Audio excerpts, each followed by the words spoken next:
Alright, starting a new project today. Jamie, here's your cluster. Look where your tack is. Yeah, it showed up with your tack totally past the red line. I'm sure it just got a bad hit in shipping, and I'll fix that. He has no cruise control, no traction control system. Looks like this is a 2007 because it's a 7,000 RPM. Gauge cluster, and he's got 99,000 miles. I'll get started right now, Jamie. Alright, sir. Alright, Jamie, got this guy all converted to blue with red needles and a white shift light, and everything went smooth. And I removed your tire pressure monitor as well. That's always on in my car. Check engine light, throwing to 1297. And my airbag light always blinks, but your cluster won't do that. So now it's on back to inside, and we'll make some white paper cutouts to put around our LEDs. Be back with you. Alright, Jamie, got all our LEDs converted, our shift light made, and some white diffusers made around each LED. And I removed your, I think I said it before, removed your tire pressure monitor LED like you asked for. Alright, here we go. Alright, Jamie, here's the cluster I'm going to rob your red needles out of with black caps. I don't know if you can tell on the camera that here's a stock 350Z needle, and it's a lot more orange than what we're about to put in. But the camera never does good on reds. So, like, here's a red screwdriver. Looks orange. A screwdriver, listen to me. A pair of dikes. Anyway, on we go. Alright, Jamie, let me give you a couple of different choices here. These are the red Lexan needles that I stole out of the other automobile.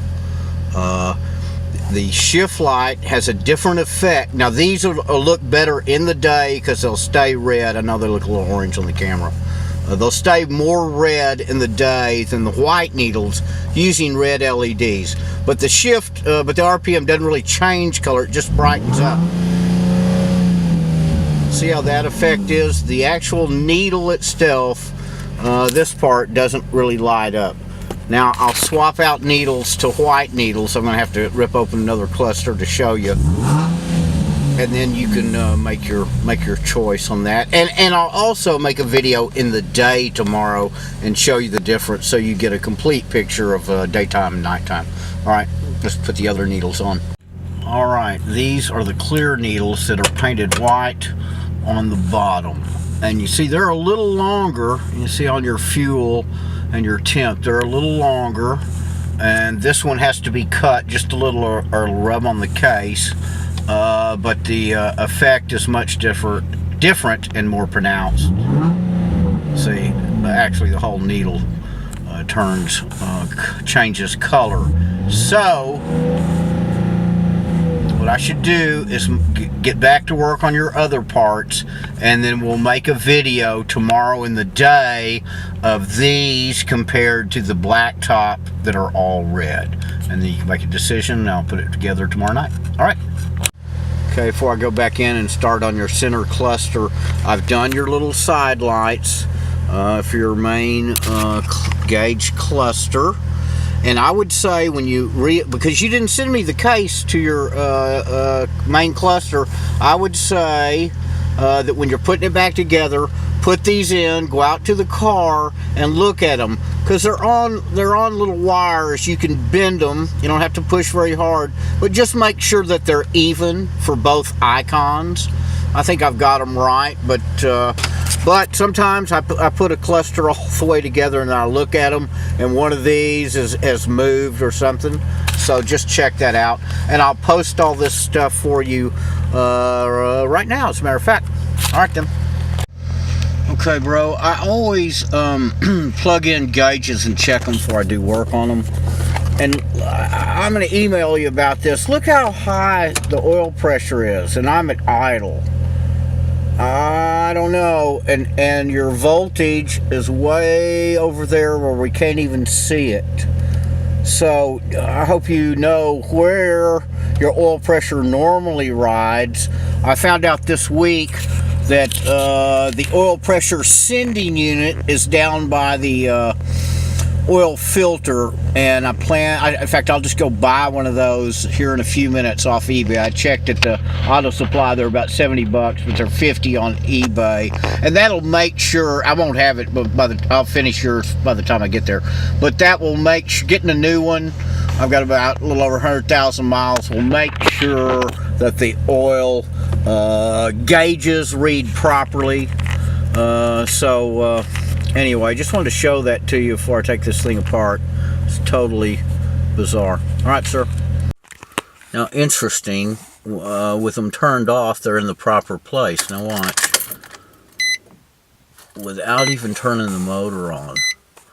So that's very odd.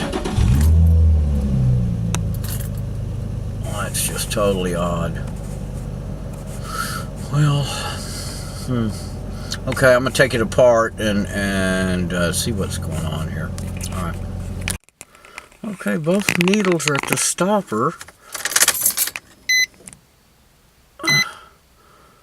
That's totally weird.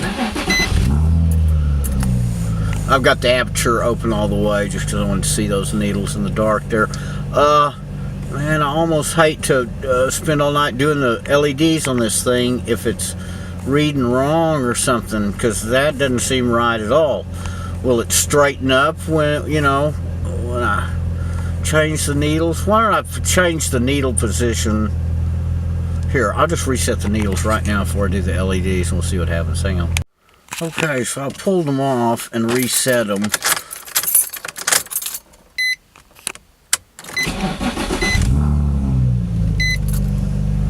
Huh. I guess what happened is they just got the poo knocked out of them in shipping. See, that all seems right now. Let's see what they... Yeah. Okay, well, fear over now. They just got a bad hit, I guess. Huh. Alright, well, I'll post this for you and get started doing the LEDs on this guy. Alright then.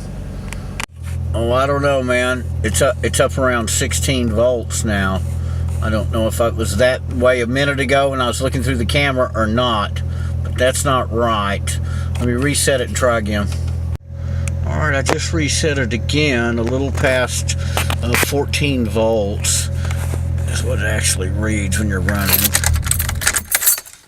Let's see if you can even see them.